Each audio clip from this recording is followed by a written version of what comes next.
Alex has been called in by a school to help them with the new invoicing system that they're trying to implement. Because it is brand new, they're testing it all in Excel first. Now, what the school has decided to do is give more incentives to parents who are more involved in the school by offering them discounts. For example, if they have more children enrolled, they get a sibling discount. If they help out more in the school, they get a helper discount. Now, in order to do this, we're going to need to use some conditional logic. Conditional logic allows the workbook to respond differently to different situations. For example, if I have more than one student enrolled, then there is a sibling. Otherwise, there is not. Now, one function that can help us fantastically with conditional logic is the if function. The if function is structured like this. We start with our equals, then if, and open our brackets. It then expects 3 arguments in the brackets. The first argument is a logical test. Now, a logical test compares 2 values using a logical operator. So, for example, I could check if x is equal to y or if x is less than y. There are actually 6 logical operators you can choose from: equals, less than, greater than, less than or equal to, greater than or equal to, and finally, not equal to. And you will have to ensure that you've used one of these in your logical test. Now, in this situation, we're going to be checking if the number enrolled is greater than or equal to 2. So we're going to be using a greater than or equal to. But remember, we must compare 2 values. Whether those are cell references or values we type in does not matter. Now, once we've done our logical test, the next second argument in brackets is the value if true. And this could be a value we just type into the cell, or it could be a calculated value. So we could put an actual calculation here, but the way the if function will work is, if the logical test equates to true, then whatever you've got here between the 2 commas will occur. If, however, the logical test equates to false, then it's going to do this third and last argument, value if false. And again, that can be a value you've typed in, or it could be an equation you've entered. Let's watch this work in practice. So, I'm going to now calculate if this student has siblings or not. I'm going to start with my equals, if, and open my brackets. Now, my logical test. Here is going to be if the number of students enrolled is greater than or equal to 2.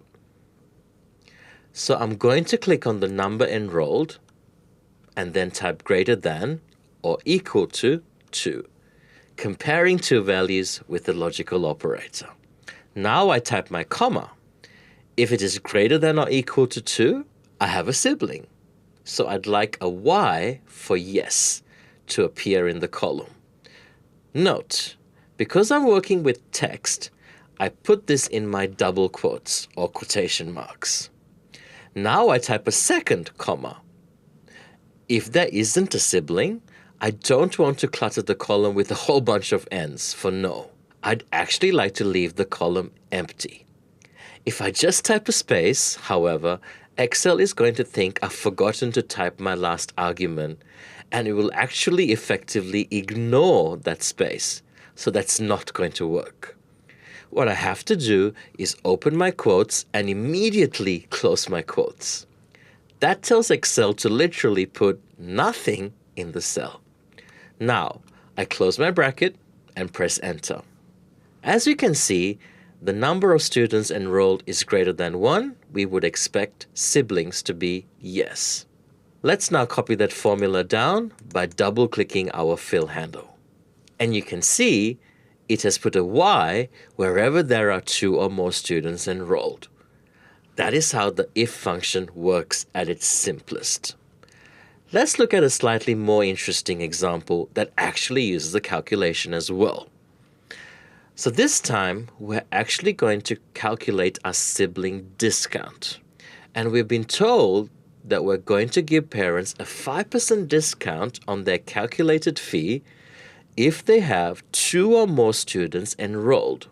So once again, we start with our equals, if, and tab. This time, we've already calculated whether there is a sibling or not. So we can simply check our siblings column. So I'm going to check if the value in the siblings column is equal to y. Now I haven't worried about the case. When comparing text, the equals is not case sensitive. But again, don't forget your quotes. And now type a comma.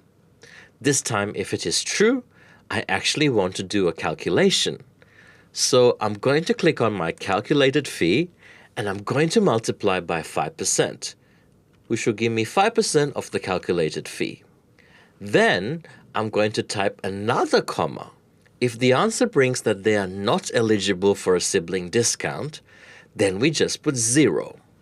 And note, I have not used my quotes because it's not text. It is a number. Close my brackets and then press enter.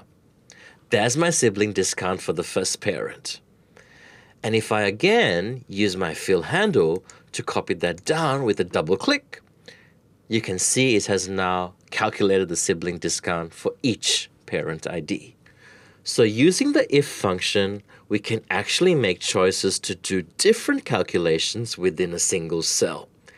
And what this allows us to do is introduce more power into our workbooks, but also ensure we have consistent formulas going the whole way down, even though those formulas may decide to perform different calculations.